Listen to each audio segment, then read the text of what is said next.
KG 2.22 YouTube channel classes, and in this session we are going to discuss a very important topic from examination point of view as well as from the career aspects point of view as well as from the utility point of view. TA rules provided by 7th Pay Commission. It is covered under FRSR Part 2. So, travelling allowances are covered under FRSR Part 2. So, that we are going to discuss here.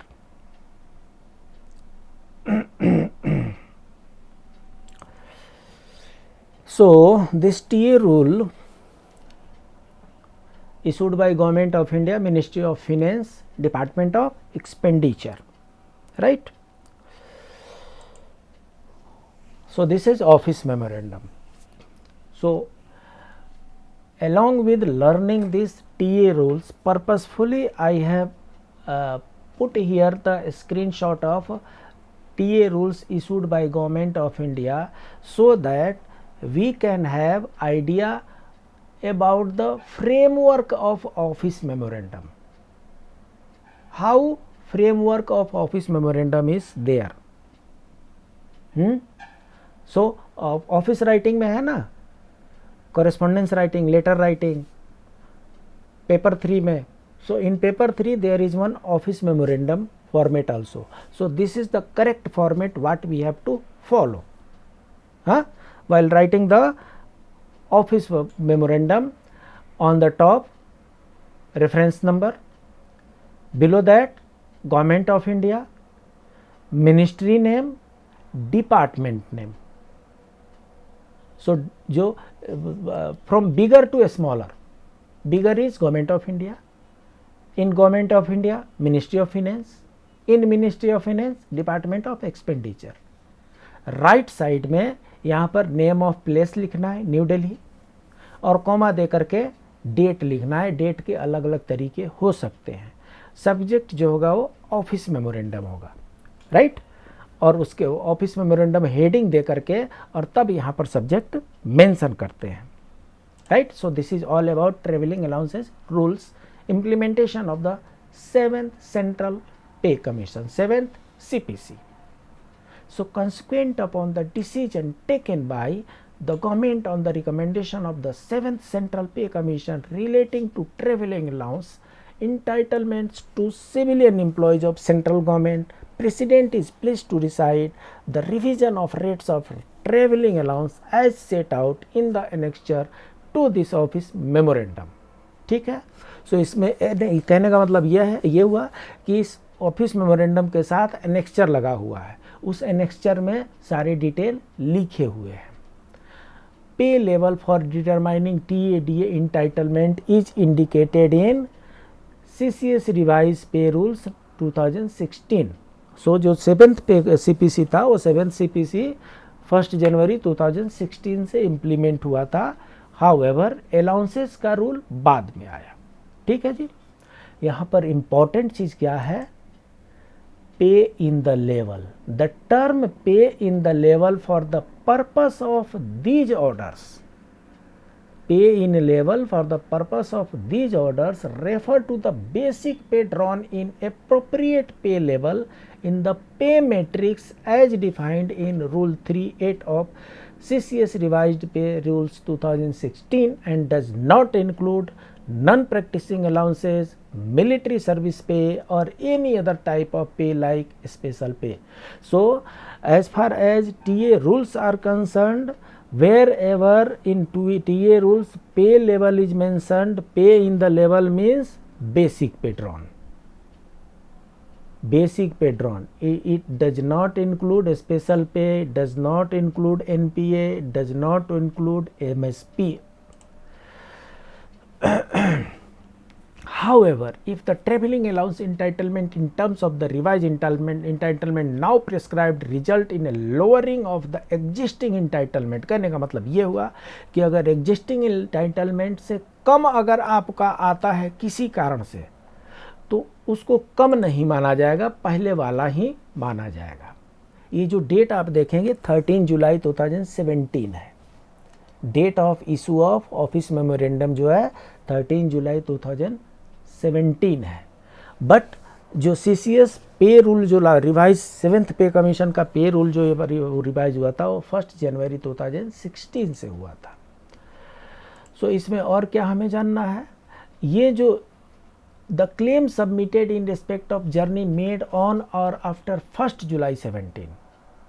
सो 1 जुलाई 17 ये जो letter जो issue हुआ है ये 13 जुलाई को issue हुआ है, ये लेटर 13 जुलाई को इशू हुआ है, but it is effective from 1 जुलाई। सो यहाँ पर लिख रहे हैं कि 1 जुलाई के बाद से जितनी भी जर्नी परफॉर्म हुई है वो इस रूल के अनुसार फॉलो होगी, और 1 जुलाई 17 से पहले जो जर्नी परफॉर्म हुई है वो इससे पहले वाला जो 6th पे कमीशन था उसके अनुसार रेगुलेट होगी। ठीक है, और क्या है यहाँ पर क्लियरली लिखा हुआ है, these orders shall take effect from 1 July 2017।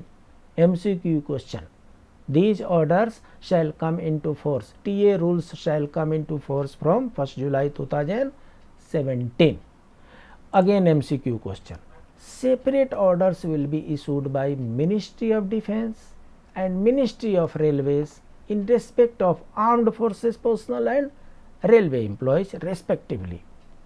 So railway employees के लिए और आर्म फोर्सेज एम्प्लॉयज़ के लिए ये टीए रूल के अलावा दूसरा टीए रूल का ऑर्डर निकाला जाएगा। So this TA rule is exclusively for other than defence personnel and other than railway employees in so far as persons serving in the Indian audit and accounts department are concern. These orders issues in consultation with the Comptroller and Audit General. So these rules are applicable to CAG department also, right?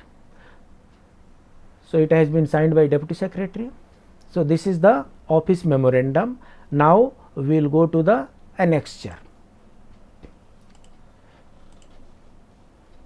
This is the annexure. Annexure to the Ministry of Finance, Department of Expenditure. This is the reference number dated 10th July. In supersession of Department of Expenditure OM dated so and so in respect of traveling allowances. So this is all about 6th pay commission. The following provisions will be applicable with effect from 1st July 2017. क्या हो जाएगा इसमें? Entitlement for journey on tour और training. सो tour और training पर journey का entitlement क्या होगा उसके बारे में मेंशन किया हुआ है, लेकिन इसकी दो कैटेगरी बना दी गई है। एक कैटेगरी जो है travel entitlement with in country है। सो ट्रेवल इंटाइटलमेंट विद इन जो कंट्री है हम नीचे से पढ़ते हैं अप टू लेवल 5, पे लेवल 1 2 3 4 5 होता है। सो अप टू पे level 5 all employees are eligible to have travel entitlement of first class, AC3, AC chair car by any train. ठीक है। सो 5 क्लास पे level 5 and below AC3 AC chair car by any train. ठीक है।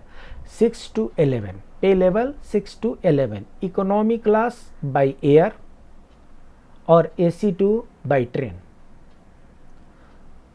सो यहाँ से 6 onwards से air का permission मिल जाता है। आप देख लीजिए एयर ट्रेवल इंटाइटलमेंट जो है 6 से लेके 11, 6 ऑनवर्ड्स एयर ट्रेवल का इंटाइटलमेंट हो जाता है।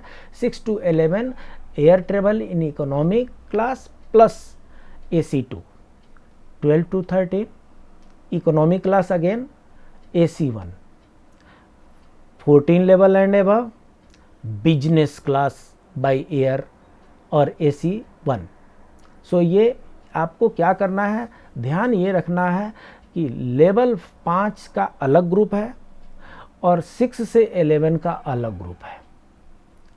AC2 6 से शुरू हो रहा है, लेवल 6 से शुरू हो रहा है AC2 और लेवल 6 से शुरू हो रहा है एयर ट्रेवल। ठीक है। It has also been decided to allow government officials to travel by premium trains premium तत्काल। सो ये जो ट्रेन का इंटाइटलमेंट है उसके बारे में है, प्रीमियम ट्रेन प्रीमियम तत्काल के बारे में। ये तो जनरल हो गया, इन जनरल हो गया। प्रीमियम ट्रेन प्रीमियम तत्काल के बारे में बताया गया है कि थर्ड क्लास एसी और chair car, fifth level and below, इन सब में प्रीमियम ट्रेन प्रीमियम तत्काल सुविधा ट्रेन, इन सब में एज इट इज़ रिइंबर्समेंट होगा। 6 to 11 AC2 रिइंबर्समेंट होगा। 12 and above executive AC 1 premium तत्काल सुविधा शताब्दी राजधानी, इन सब में इंटाइटलमेंट होगा। ठीक है। Next, the revised travel entitlement are subject to the following. क्या फॉलोइंग है? In case of places not connected by rail, travel by AC bus for all those entitled to travel by AC 2 tier. Very important, very important. All the employees who are entitled for AC 2 tier by train, all the employees who are entitled to travel by AC 2 tier in train, they are authorized for AC bus. 6 and above all are authorized for AC bus, deluxe bus, and above by train and by deluxe ordinary bus for others is allowed. बाकी लोगों के लिए deluxe और ordinary bus. In case of road travel between places connected by rail, यहाँ पर not connected है, यहाँ पर रेल नहीं है, रेल नहीं है तो AC बस अलाउड है। जहाँ पर रेल ऑलरेडी कनेक्टेड है, travel by any means of public transport is allowed provided the total fare does not exceed the train fare by entitled class. So जहाँ पर ट्रेन चलती है वहाँ पर किसी भी पब्लिक ट्रांसपोर्ट से, देखिए यहाँ पर पब्लिक ट्रांसपोर्ट लिखा है।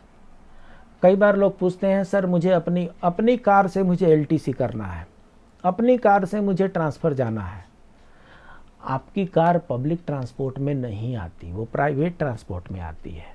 यहाँ पर जो मेंशन है वो पब्लिक ट्रांसपोर्ट का मेंशन है। यहाँ पर ये कह रहे हैं कि जो जगह ट्रेन से कनेक्टेड है, आप ट्रेन से न जा कर के आप किसी भी पब्लिक ट्रांसपोर्ट से जाना चाहते हैं तो जाएं, बट जो आपका फेयर होगा, रीइंबर्समेंट का जो फेयर होगा, it will not exceed the train fair. जितना ट्रेन फेयर होना चाहिए उतना ही मिलेगा।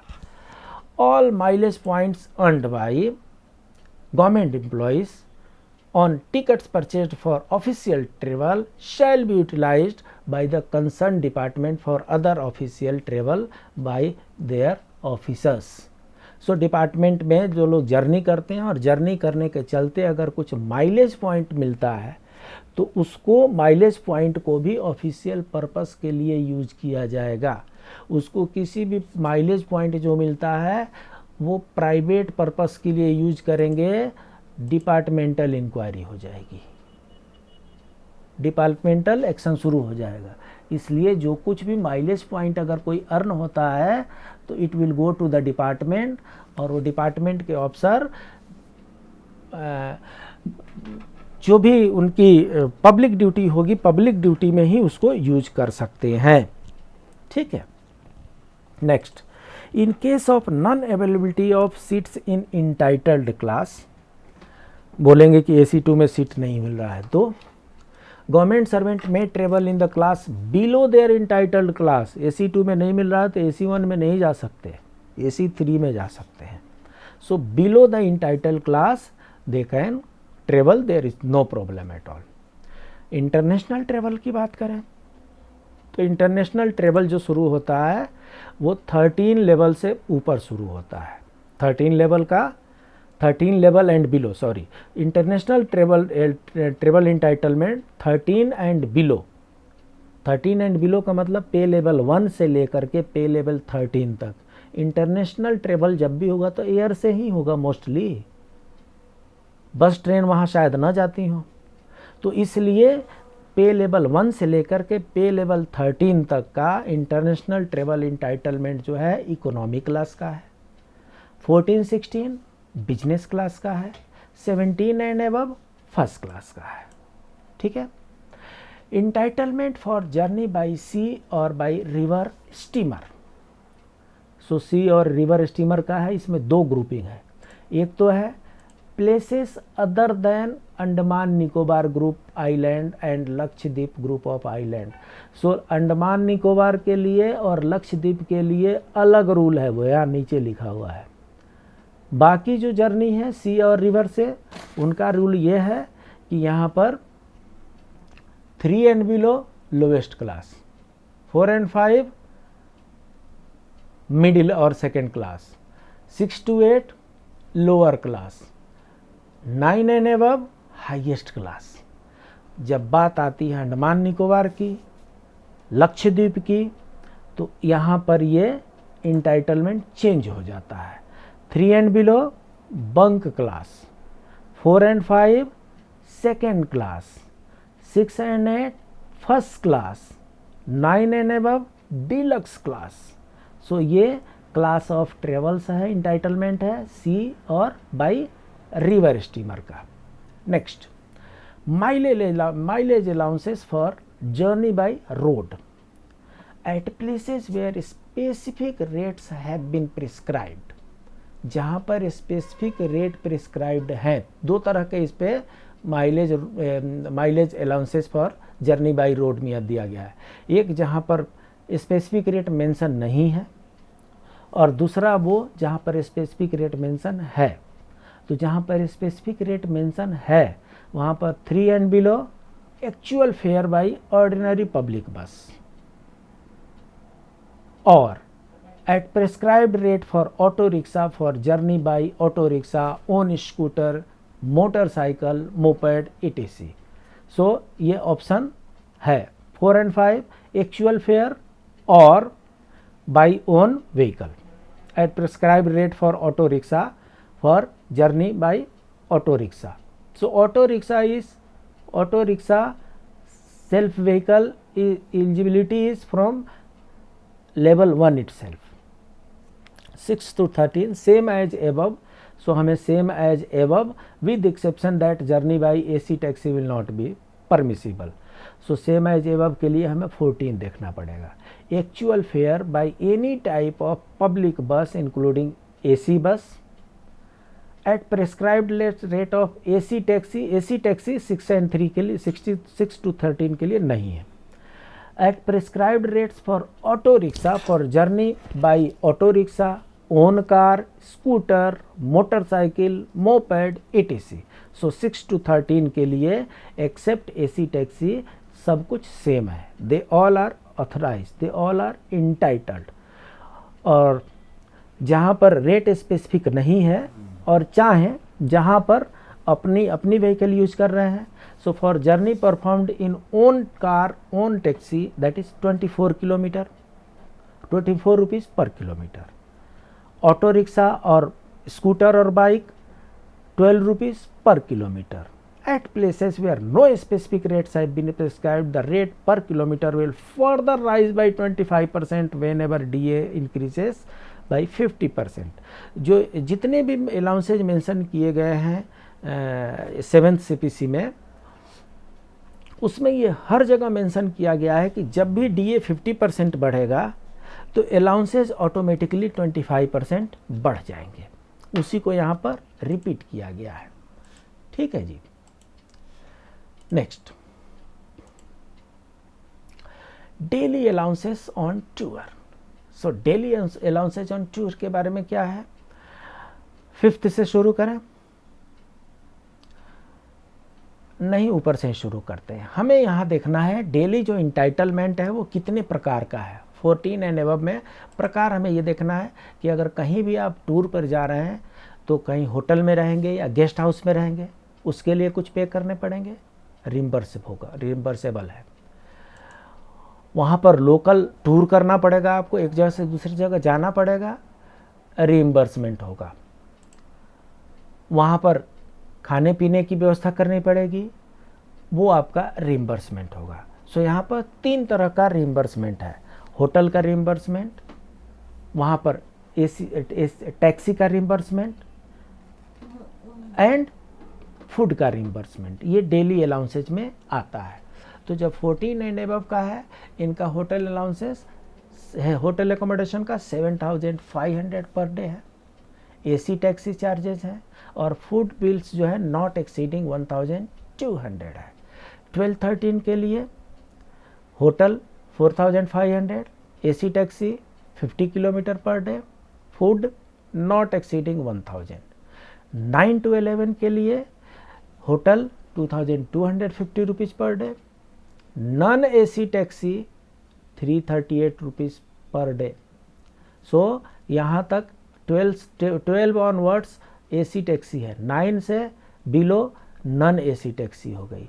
फूड जो होगा नॉट एक्सीडिंग 900 है। 6 to 8 hotel 750, AC taxi 225, food 800। 5 and बिलो hotel 450, non AC taxi 113 per day, food bills 500 rupees.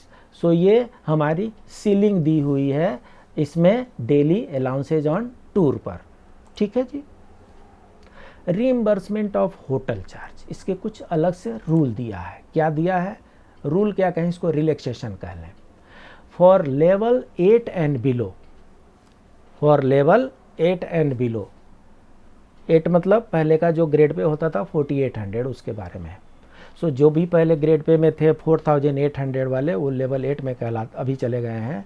सो वे सारे employee the amount of claim up to the ceiling may be paid without production of vouchers against self-certified claim only. So hotel bill produce करने की ज़रूरत नहीं है अगर आप उतने सीलिंग में हैं तो।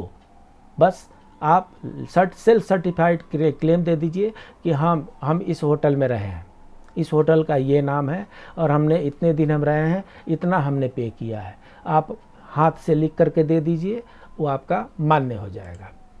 ठीक है। रिइंबर्समेंट ऑफ ट्रेवलिंग चार्जेस, जिस तरीके से यहाँ पर होटल बिल के लिए आपको कोई बिल देने की ज़रूरत नहीं है, होटल रिइंबर्समेंट के लिए बिल देने की ज़रूरत नहीं है, वैसे ही ट्रेवलिंग चार्जेस के लिए भी किसी वाउचर की ज़रूरत नहीं है। हाथ से लिख करके दे दीजिए कि हमने ट्रेवल किया, वो हो गया। वो ये सिर्फ और सिर्फ अप टू लेवल 8 तक ही है, 9 लेवल ऑनवर्ड्स से चेंज हो जाता है। ठीक है।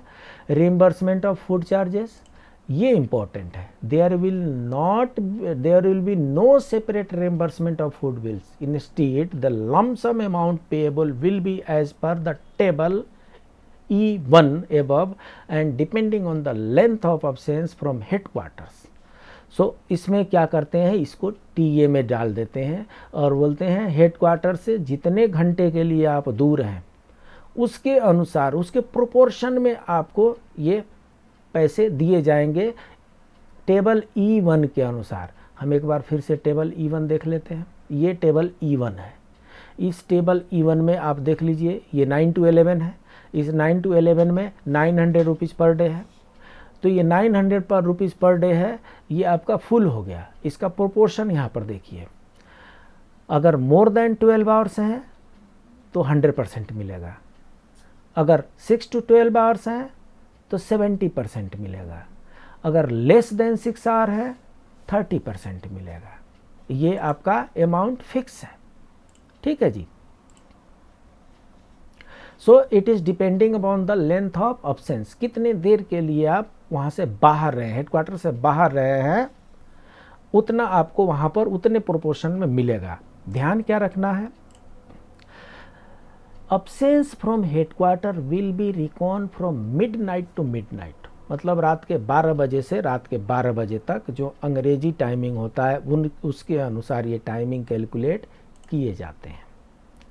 In case of stay journey government ships boats, so वो इतना इंपॉर्टेंट नहीं है। DA rates for foreign travel will be regulated as per prescribed ministry of external affairs.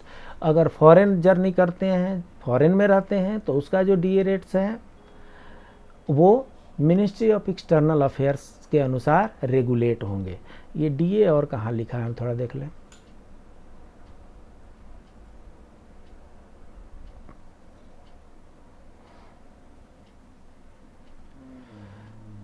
यहाँ पर एक्चुअली वो मुझे कहीं मिल नहीं रहा, यहाँ पर डीए जो है ये डेली अलाउंसेज है, ये डीए जो है डियरनेस अलाउंसेज, इसको ना समझा जाए। ये जो डीए है इसको डियरनेस अलाउंसेज न समझने की गलती ना की जाए। ये डीए जो है डियरनेस अलाउंसेज नहीं है, ये डेली अलाउंसेज है, ठीक है। सो डेली अलाउंसेज रेट जो है वो फॉरेन के लिए ministry of external affair decide करता है। टीए ऑन ट्रांसफ़र, सबका ट्रांसफ़र होता है। तो TA on transfer includes 4 components: travel entitlement for self and family, composite transfer and packing grant. So travel entitlement for self and family मतलब self and family का ticket दीजिए, reimbursement कराइए। उसके बाद से composite transfer and packing grant, ये item की बात हो रही है। Reimbursement of charges of transportation of personal effects, इसके कुछ क्राइटेरिया केजी दिए हुए हैं कि कितना क्विंटल तक जा सकता है, उसको भी देख लेते हैं। Reimbursement of charges on transportation of conveyance, conveyance means vehicles, motorcycle, car, etc. So sorry, travel entitlement क्या है? Travel entitlement as prescribed in tour in para 2 above except for international travel. So जो पहले का rule है same रहेगा। Composite transfer and packing grant, जिसको CTG बोलते हैं, composite transfer grant shall be paid at the rate of 80% of last month basic पे इन case of transfer involving a change of station located at a distance of or more than 20 kilometre from each other.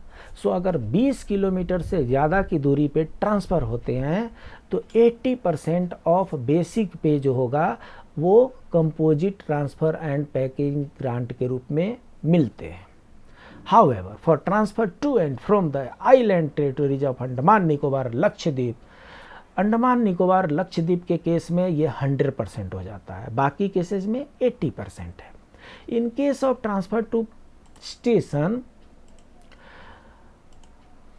Further NPA MSP shall not be included, ठीक है, ये ध्यान रखना है, सिर्फ basic पे की ही बात हो रही है, ये पहले भी हम इसकी चर्चा कर चुके हैं।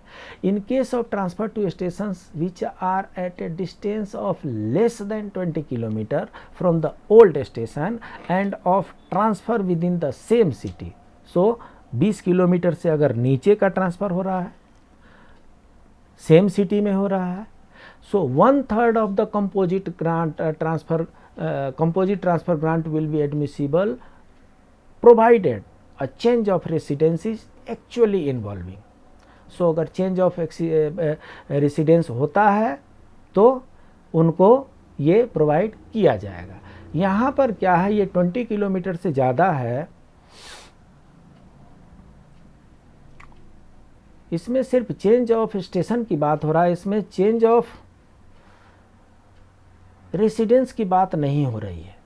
सो हमें इसके लिए कोई और रूल देखना पड़ेगा। यहाँ पर क्लियरली मेंशन किया हुआ है कि अगर ट्रांसफ़र लेस देन 20 किलोमीटर से है, अंदर है, तो उसमें चेंज ऑफ रेसिडेंस होगा तो उसका 1/3 कंपोजिट ट्रांसफ़र ग्रांट मिलता है।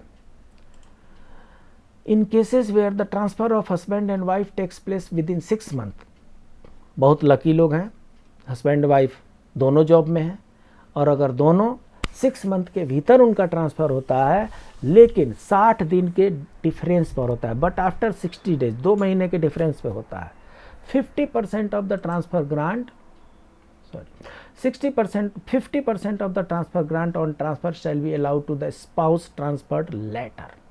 बाद में जो जाएंगे उनको सिर्फ 50% दिया जाएगा। No transport grant shall be admissible to the spouse transferred later. In case both the transfers are ordered within 60 days, the existing no transfer, अगर 60 डेज के भीतर होता है तो कोई ट्रांसफर ग्रांट उनको, कोई ट्रांसफर ग्रांट नहीं मिलेगा अगर 60 डेज के भीतर दोनों का ट्रांसफर होता है तो। ट्रांसपोर्टेशन ऑफ पर्सनल इफेक्ट्स, सो इसमें लेवल के अनुसार वेट भी है और बाई रोड का रेट भी है। सो लेवल 4 एंड बिलो का 1500 kg 15 रुपीज़ पर केजी के हिसाब से बाई रोड है तो। लेवल 5 का 3000 kg, level 6 to 11 6000 kg by goods train plus 4 wheeler plus 1 single container. 12 and above 6000 kg by goods train plus 4 wheeler plus 1 double oblique है, ये प्लस नहीं है, 4 व्हीलर ओब्लिक सिंगल कंटेनर। ठीक है, तो ये हमारा ट्रेवल एंटाइटलमेंट है, मतलब मिनिमम 1500 kg है और मैक्सिमम 6000 kg है। The rates will further be raised bye 25% whenever DA increases by 50%। ये तो यूनिवर्सल रूल हो गया है। ठीक है, जब भी डीए 50% बढ़ेगा तो मैक्सिमम जो अलाउंसेज है वो 25% बढ़ जाएंगे।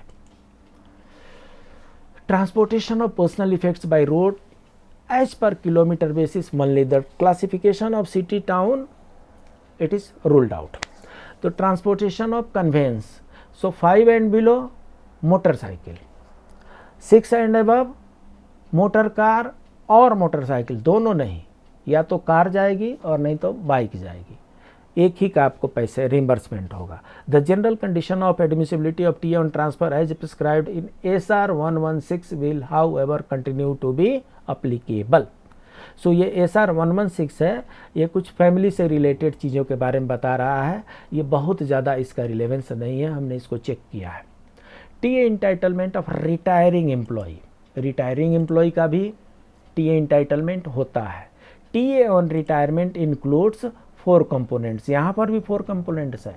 Travel entitlement for self and family, मतलब ticket reimbursement, composite transfer and packing grant, reimbursement of charges on transportation of personal effects, reimbursement of charges on transportation of conveyance। so ये conveyance है, ये आपने देखा ये conveyance का entitlement है, और ये आपने देखा ये personal effects का ये entitlement है। travel entitlement सेम है जो इससे पहले वाले में बताया गया है, जो ट्रांसफ़र पर टूर पर है, सेम इंटाइटलमेंट यहाँ पर भी है। कंपोजिट ट्रांसफ़र ग्रांट का लगभग सेम रूल है जो आपका ट्रांसफ़र वाले में नॉर्मल कंडीशन में है, इसीलिए अलग से बताने की ज़रूरत नहीं है। सो इस तरीके से हमने इन शॉर्ट टीए रूल्स को कवर किया। उम्मीद है आपको समझ में आया होगा। इससे रिलेटेड अगर कुछ अमेंडमेंट है तो उसको हम अगले क्लास में लेकर के आ रहे हैं, कुछ MCQ है उनको हम अगले क्लास में लेकर के आ रहे हैं। तब तक प्लीज़ कीप ऑन रिवाइजिंग। और जाते जाते आज का नीति श्लोक, अनाहूतः प्रविशति अपृष्टो बहुभाष्यते अविश्वस्ते विश्वसिति मूढ़ चेता नराधमः। अर्थात मूर्ख व्यक्ति बिना आज्ञा लिए किसी के भी कक्ष में प्रवेश करता है, सलाह मांगे बिना अपनी बात थोपता है तथा अविश्वसनीय व्यक्ति पर भरोसा करता है। इस श्लोक में ये बताया गया है कि जो मूर्ख व्यक्ति होता है वो बिना परमिशन के किसी के रूम में चला जाता है, बिना पूछे अपनी सलाह देने में लग जाता है और बिना अविश्वसनीय लोगों पर भरोसा करने लगता है। अर्थात मूर्ख व्यक्ति का यहाँ पर गुणगान किया गया है, क्वालिटी बताया गया है। जो बिना पूछे किसी के कक्ष में चला जाए, जो बिना पूछे अपनी सलाह देने लगे, जो अविश्वसनीय व्यक्ति पर भरोसा करने लगे, निश्चित रूप से उसमें मूर्खता के लक्षण पाए जा रहे हैं। चेक करने वाली बात यह है कि कहीं हम तो ऐसा नहीं करते, कहीं हम तो बिना किसी की आज्ञा लिए उसके कक्ष में प्रवेश नहीं कर जाते, कहीं हम बिना सलाह लिए, सलाह मांगे ही सलाह देने तो नहीं लग जाते, और अविश्वासी लोगों पे कहीं हम भरोसा तो नहीं करने लग रहे हैं। अगर ऐसा कर रहे हैं तो सावधान, हम भी मूर्ख की श्रेणी में आने वाले हैं, इसलिए ऐसा करने से बचें।